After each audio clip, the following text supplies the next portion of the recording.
What is going on, people? Welcome to the Offside Chat Euro special.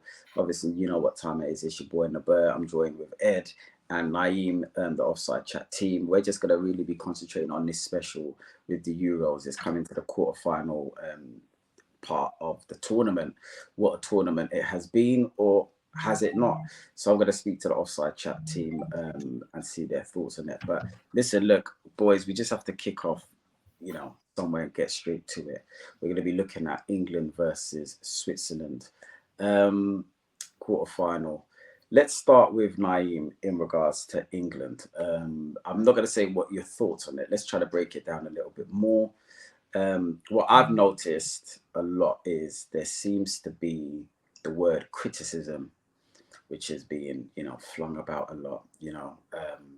Players, Harry Kane getting a bit snappy with Gary Lineker, Jude Bellingham's celebration, the who else, and then a lot of little jibes in the and little jabs in the media saying people are talking a lot and stuff. Personally, from watching England for so many years, not showing my age, this is the nicest I think the press have kind of been, and fans to a certain extent. Of course, you're going to get the trolls that are being abusive. You can't stop that. But in regards to them getting hounded, the only thing that I've seen is the system isn't working. And maybe Gareth Southgate is the one that's, held the brunt of it. What's your thoughts on it? You know what? I know we briefly spoke earlier, and my view is that the criticism at this point has been nice. And to be honest, it's been fair. I don't think it's normally, historically, the criticism has gone over the top a bit. But to be fair, I don't think they've said the odd wild thing where, Saka playing left back, which he ended up doing. I mean, that doesn't make any sense to me. But generally, I think the criticism would be fair. And it's all been done pretty constructively.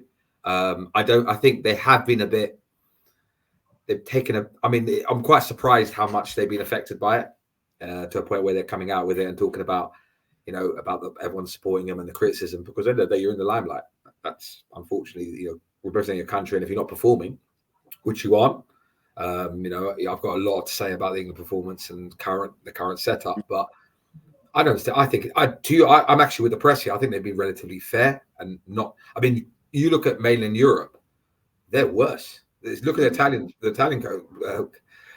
press are going to be smashing it. It'll be worse with Italy. So I think I've got no issue with the criticism. I think I don't think they've covered themselves that well. Bellingham's celebration with I didn't even think that was towards the press. I just thought that was just him showing off who else is going to do this. Because let's be fair, pull that out of the bag. He's had a terrible tournament. Let's not forget. Mm-hmm.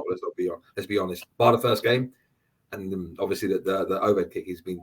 But so I think they should be able to criticism. It's the nature of the role. They all dealt with it beforehand. It's just the nature of how press is nowadays, where everyone now, including ourselves, have an opinion on everything. And social media just means they see it a bit more, I think, you made some great points. Before I go to Ed, we were talking about the press, maybe where after we've misdirecting who it is. Maybe it's to do with social media, Ed. Obviously, it's a new dawn. Obviously, we're getting bored with everyone about social media, the pros and the cons. But this generation of England players is not like the last, where you have to pick up the Sun and then you might be waiting for. They are literally in a hotel. I'm not saying that they must be bored, just waiting for the next game in the tournament, training. They're going to be on their phones a lot. So they're probably on social media, and then you might find yourself on a football blog page. You might find yourself on the Offside Chat page, and someone says something. Is it a bit too sensitive, Ed, or is this just a different generation of player now? I won't say they're sensitive. I think because of the access, like you guys have said, and it's a different form of media now, social media, you don't have to worry about reading the back pages or the front pages anymore. You can literally go on your phone, go online and see criticism, people abusing you, that kind of thing. So I don't know. I won't say they're sensitive. I just think it's easy to get at them. Before you could switch off, you didn't have to turn on the TV or you didn't have to read the papers. When you go on your phone, you go on X or Twitter, you go on Instagram, and there's a nameless, faceless egg account slandering you, racial abuse, sometimes homophobic abuse, all manners of abuse. So I won't say that they're sensitive. I just think they have to deal with a lot more direct abuse. Before it was in the stadiums, and then it was on the back pages, front pages, and then maybe, you know, on a late night news show. You know what I mean? But now it's Clear this up. Let's clear this up, Ed. You are 100% right when you're talking about racism or abuse. You're right. That should 100%. But let's go on what Naeem was saying. Just constructive criticism about football. What Jude, you know, what Harry Kane said, and what Jude was saying. Who else? I don't know, but I don't think that was aimed at, you know, trolls who were, you know, saying it. That seemed to be directed at ex-players. Okay. Yeah, that's what it seemed like. Yeah. And that's when I was like, right. I think these ex-pundits and players are being quite fair. But that's what I mean. Yeah, you're right about the abuse, but I'll let you carry on. Yeah, you're right. They're being...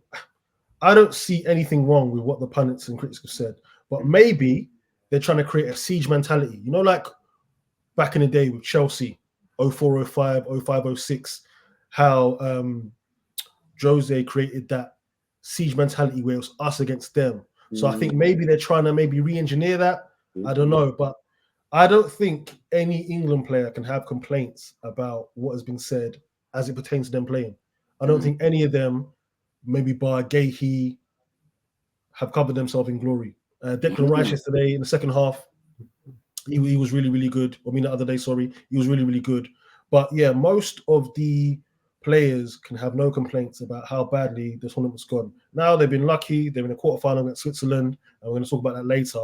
But I don't think any of the players, like I said, should be moaning about unfair criticism. Because like Naeem said, and even you, Nobs, you said, listen, go to Spain, go to Italy, go to France. You've got to deal with the ultras. You've got to deal with, you know, the mass media over there, and you've got to deal with like real threats of violence. And one thing you've got to deal with as well, and I think what tends to happen, you know, living in England, you know, we've got the best league, the most entertaining league in the world. Sometimes we're kind of a bit closed-minded because we talk about expectation, but that's just expectation because the players are good. But there's a different expectation when it comes to heritage. There's an expectation when I say, well, you know what?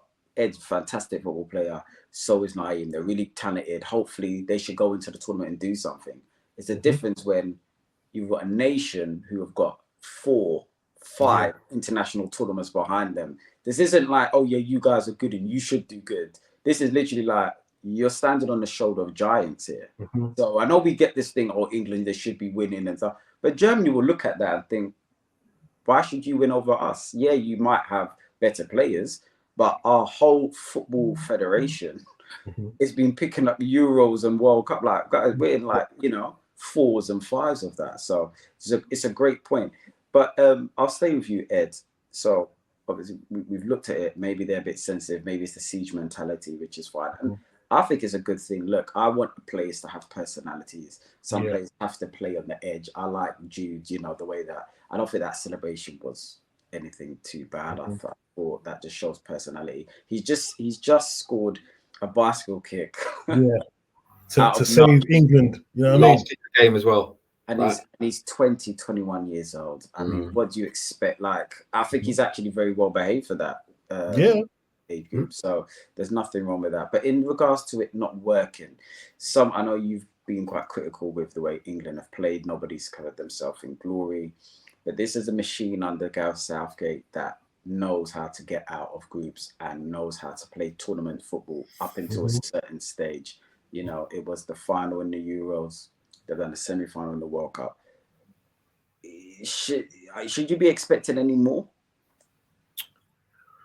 No, and the reason why I say that is because England will ultimately show you that they're England. So yes, we can commend them for getting to the final of the Euros in 2021. We can commend them for the semi-final appearance in the 2018 World Cup. But then you have to remember what happened in the World Cup just gone. Wasn't too great. And then the performances in this Euros, it's been disjointed. Nobody has taken responsibility. It seems to be a situation where if England go up 1-0, they're happy to sit back, 10 men behind the ball. And you want a bit of courage, a bit of flair. All we've heard is this is the most technical England side of recent history. We've got some of the best players in the world now. We got Bellingham at Real Madrid. Foden just picked up Player of the Year for Man City, won 4 in a row. Saka's been doing bits for 2-3 years now for Arsenal. So you've got Kane, Bayern Munich, just slapped 40 goals, just gone. He's widely regarded as one of the best strikers in all of world football. So when you've got all these key pieces, you're expecting a little bit more, right? You're expecting, okay, cool, England, go and show the rest of the world why you can mix it with the Germanys, the Spains, the Frances, the Portugals of this world. Don't be like England of the past. Don't be like England from 98, 02, 04, where you had the best league still, was widely regarded as one of the best leagues with some of the best players, the Gerrards, Rios, Lampards, John Terrys, but they massively underachieved.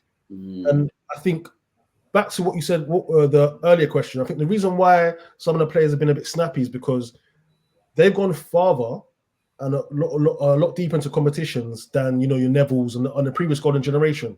So when they're criticizing you, hold on, you didn't do nothing though.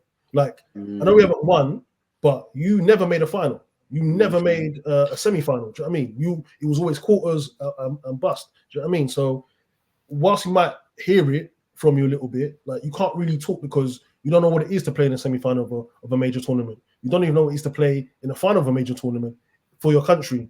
Yes, club level is a different thing, but for England, you guys, you know what I mean? All we hear is, we like playing for England, but we didn't love it because it was all about club. It was like the Liverpool boys, the Liverpool boys. The Arsenal guys, if they were in the United team, boys had their United boys stuck with United boys, Chelsea. Do you know what I mean? So there wasn't that camaraderie. And I think if you look at this current crop, you can see, okay, the football might not be great, but you can see there's a real togetherness. Everyone sits with everybody. You've got Saka and Kane chilling. You've got Bellingham, who's not even playing in England. He's chilling with Saka and some of the other young boys. Do you know what I mean? So there's a real togetherness. And I think that will be the lasting tenure for Southgate. I think that will be his legacy. It's not what he didn't win, or if he won, it will be like, okay, cool. You helped cultivate a culture that when I leave now, England are in much better hands, rather than, what's going to happen if he leaves? Like, are we going to regress? Are we going to go down into turmoil? Like, I reckon whoever comes in after Southgate will have a real good job to go into. No, I agree on that. I think I think he's kind of connected the England fans, the FA players together. I think he's done a great job like that. I think the next coach will have to come in, has to be tactically better. I think now, you're looking at it now, you're thinking, right, we need a tactician here. Because you just see the players, you were listing off the players that England have and expecting them to be playing more.